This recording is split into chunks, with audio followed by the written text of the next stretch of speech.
guys? I thought I'd take you through a little bit of my morning. So it's currently 7 a.m. and I'm about to head to the gym. If you guys have followed me for a long time, the gym is something that's really important to me. Fitness is super important to me. And today we're gonna be working on shoulders and back.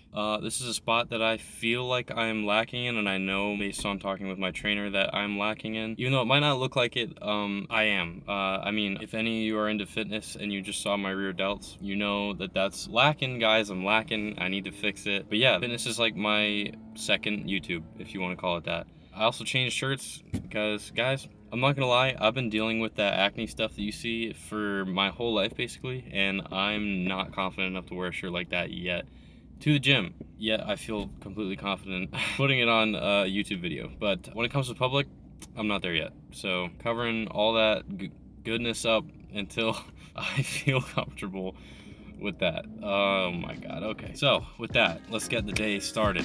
2 hours later. All right, now fast forward, we are back from the gym. You guys remember since we did the header install and everything, I've had this check engine light on my dash for like 2 months now. What's super annoying about this is that when you go to shut it off, this little message right here, this check engine light message, you hit the button to clear it, it goes away for a few seconds. I'm gonna give it a couple, there you go. And it immediately comes back, and it's super annoying. And on top of that, I've actually had problems putting my car in like cruise control. I don't know if that's because of this check engine light, but whatever it is, I gotta figure it out.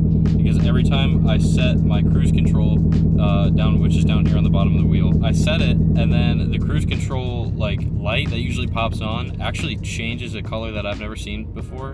Before I had the headers on, at least. And I think it has something to do with the check engine light. So Jesse has a solution for me, possibly, to get rid of the check engine light. And if you guys have a check engine light from catless headers like I do, then this might be able to help you out, because for these cars there's no tuning out yet. Eventually there will be, and when that's the case, then I will probably just have the check engine light shut off. But for now, we're just gonna go with what Jesse has at his shop, which is where we're headed right now to try and go finally fix this. I really hope this fixes my cruise control issue, because like when you turn it on, you can't even shut it back off. Like normally to cancel cruise control, you just hit the middle button and it'll stay on until I shut the car off completely. I don't use cruise control that much, but when I want to, like for longer drives, I just don't want to like hold the gas, I guess. I don't know, which is pretty much why cruise control has been super annoying, but hopefully this will fix the problem.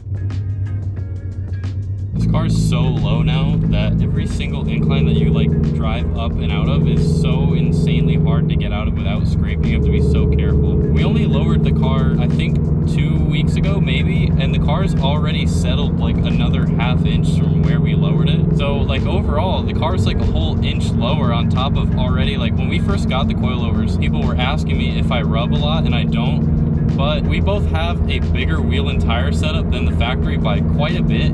And the car is, I think, total now 3.5 inches lower from the factory suspension, which is a lot. Like, that's a lot. So on top of the aero stuff that we just installed, like the splitter and the diffuser and the side skirts, it makes it really hard to get around without scraping on things. And actually mentioning that, Aeroflow reached out to me after we installed all this stuff, and they said that they were sending me some scrape guards. I have not scraped the splitter yet, somehow, and I'm stopping at this gas station because I need water and a protein cookie. I did say I don't rub, but I do rub, and it's only when I take super steep inclines at an awkward angle. Like if you're trying to angle to get in somewhere and you need to like pull some serious angle to actually make it up the ramp or whatever you're trying to get up, that's the only time I actually do scrape, or I guess rub, like a wheel or a tire on my fender. And it's not even on the fender either, it's on the stupid little plastic piece. But I'm gonna be right back.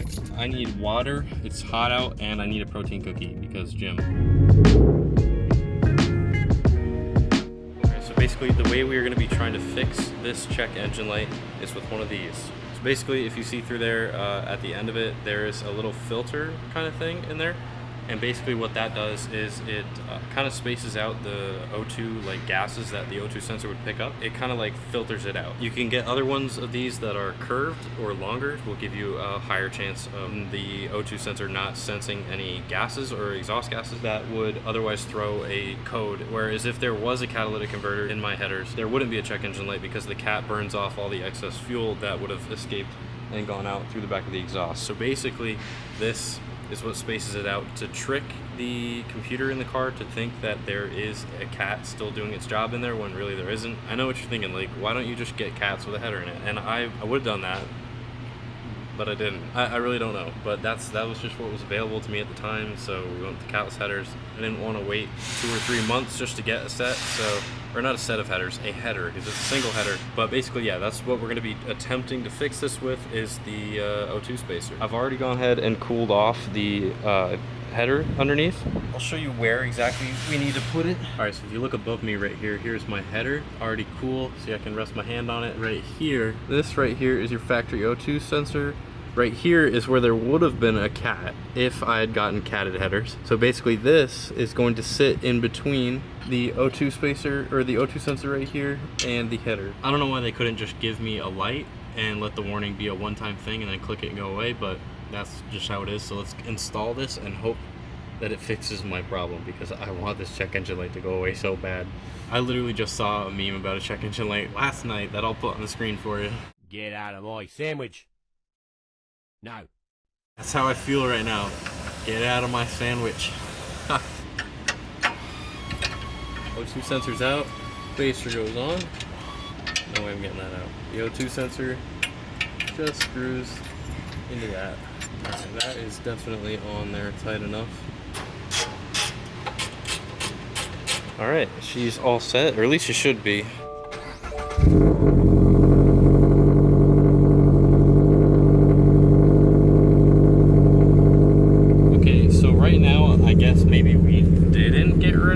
It's still popping up, or I just assume it's good and leave. I'm gonna go ask Jesse if what he thinks about this. Okay, all right, so I made a dumb mistake. All right, obviously I don't do this often. Jesse said he was literally just coming to get me and tell me not to forget to reset the ECU after I plug it in, because now the code is like, assume the code just will keep popping up until you reset the system, which makes total sense to me now. Now what we have to do is unplug the battery and plug it back in, and that resets the whole system. So super simple. Come on, baby. No check engine light. Come on. Go away. Go away. Get out of my sandwich. Oh, damn it. All right, so the verdict was I didn't leave the ECU unplugged long enough. Or not the ECU, the battery. I didn't leave the battery unplugged long enough, so I'm just gonna let it sit and see what happens.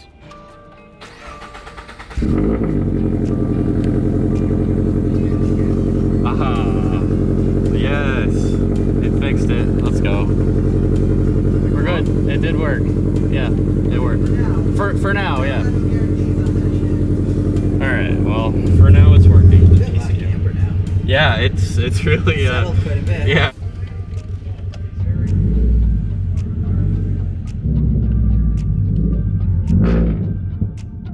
Gotta give him a little show.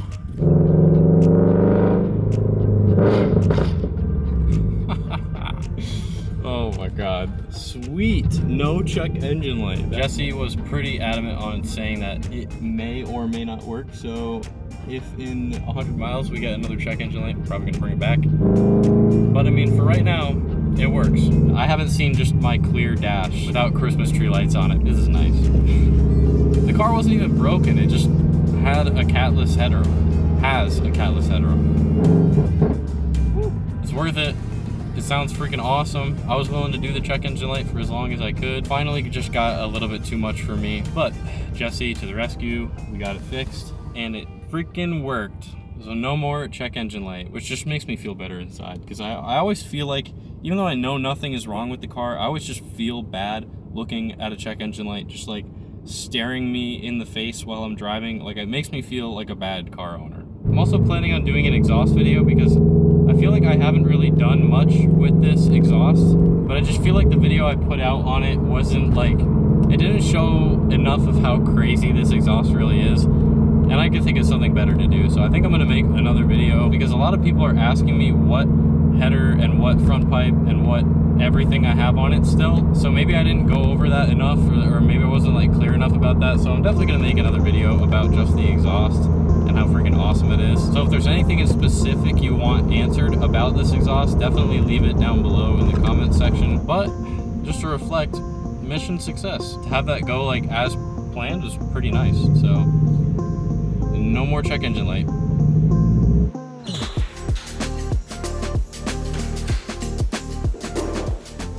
Yet another thing for the car. I feel like I have stuff coming in daily for the car. It's nowhere near done. Like, it's nowhere near where I want the car to be yet. As you guys know, I'm trying to make this kind of a dream build for me. So this, along with a few other things, will definitely help me bring it to that.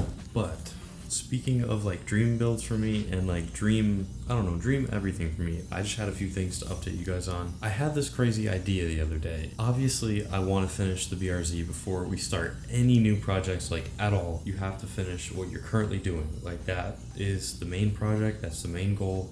Everything for that project comes first. So what I was thinking though, at least in the future, I always like to think like way ahead of where I'm at. Currently, the channel is sitting at about 11,000 subscribers, which, by the way, thank you very much. And that was one of the goals. I can't see it, somewhere back there on the board. That was like a huge goal to hit 10K, and we're already almost at 11K, which is awesome, and I thank you for that. It's crazy, and I appreciate it. Like, I think about it like all the time, just like back when I was like at 1 subscriber, like a couple years ago. So that was just absolutely insane. But number 2, these are all dream builds for me, and this was a really big goal of mine to hit 10,000 subscribers, which we are now taking down. But like I said, everything on this board right here, that is also a current dream for me. We've got a Pandem wide body RX-8. I love the RX-8. That's a car I've always wanted since I was younger.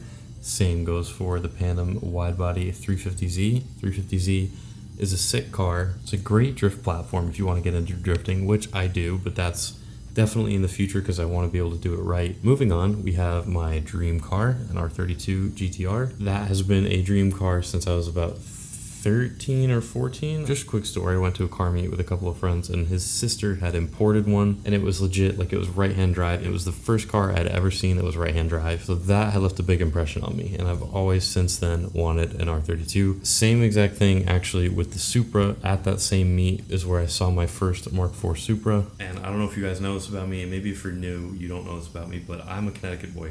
I'm from Connecticut. I was born and raised in Connecticut. I lived there for 19 years. I'm 22 right now. I just turned 22 a couple months ago. That was all at the very first, actually that was the first car meet I ever went to, and it was at Thompson Speedway. I remember this. That was like where I fell in love with Japanese cars for like the very first time. What got me like binging YouTube videos on all of the JDM cars, and like how I found my bigger inspirations like in YouTube and stuff that made me want to start filming and doing all this stuff. So that is why those are on the like the goal board right here, because those are like dream projects of mine. If you pay attention closely to some of the videos, you can catch that I have a paper cutout of the 2022 BRZ for when it was on this board back in like mid last year. So that car was on the dream board too at one point, which is now out there being modified as much as we can possibly modify it. So I was thinking, because we recently hit 10,000 subscribers, and when I find a printer in order to put the new subscriber goal up here, which is 20K, I feel like a 10K jump is very, very attainable. Definitely gotta hit the subscribe button or else we can't get towards that. But when we hit 20K, and I can comfortably say this for sure, when we hit 20K, I want to buy the next project car. And I don't mean finance, I mean buy. Like buy. Like, I want to finish building the BRZ and I want to pay off the BRZ, and then I would like to buy the next project car. And I don't know whether I want to send it on a couple that I've been looking at and just do it by myself and surprise you guys, or include you guys and have you actually pick the next project car when we hit 20K. I don't know. I literally don't know which one to do, and I'd love to hear your opinion on it, because I am all for including everybody on that decision, because either way, it's going to be a car that I love, and I'm going to love modifying it, and I'm just going to enjoy it in general, making content with it and just having fun. But it would also be very cool to have you guys pick it, like have you guys have a say in like where the channel goes in terms of what we build and what we do to the cars. I just think that's a really cool idea. So I've already been looking at a couple really cool cars, like really, really cool. Of course, they are all Japanese. They're all still JDM. A couple of them are up on that board, but a good majority of them are not, actually, which is something I need to fix as soon as I find a printer, like I said. But yeah, I'm always just kind of thinking out towards the future about what's next, because eventually the BRZ will be to a point where it's going to slow down heavily on mods because there's not going to be that much more we can do to it. And I really mean that. Like boosting it is in the near future. Like that's already, like, I don't want to say it's already being worked on because it's not like physically being worked on yet, but as soon as tuning comes out, development starts for that. So once the car is boosted and looking the way I want it to look, I will always make content with the car like in its final state. There's a ton of more like just creative stuff that I want to make with the car. But in terms of modification videos and in terms of I need a daily driver, a daily for my daily is what it's going to turn into. Regardless, I wanted to collect cars anyways, but I just wanted to think ahead, like what is going to be the next thing, like what's going to be the next project. And I thought that might be kind of a fun topic to bring up and just kind of get your guys' opinion on. I know a lot of you that watch the channel love JDM cars, and I know a lot of you also like muscle cars, and a lot of you also like German cars, and I'm all for all types of those cars. So if you think that there would be kind of a fun build that you would want to see in the future, definitely leave it down below because I will consider everything, even if it's not a Japanese car. Leave it down below and we will see where it goes. But with that, guys, I think I'm going to leave it right here. I'm so glad we got that issue fixed today. That's definitely the biggest thing that I've had to deal with so far with the BRZ. I know it's not going to be the biggest thing in the future, but for right now, that was like the #1 most annoying issue that I've ever had to deal with mechanically. I don't know, I guess it's not mechanically, it's more like a computer issue with the BRZ. But I want to thank you for watching today's video. Hit the subscribe button so we can get closer to building another car. And yeah, I really appreciate you stopping by, watching the video, especially if you're new. Really appreciate you clicking on that thumbnail. Here's some other ones that you should definitely click on, and in the description below there are also a bunch of videos that you should definitely go watch. And I will see you shortly in the next video. See you later.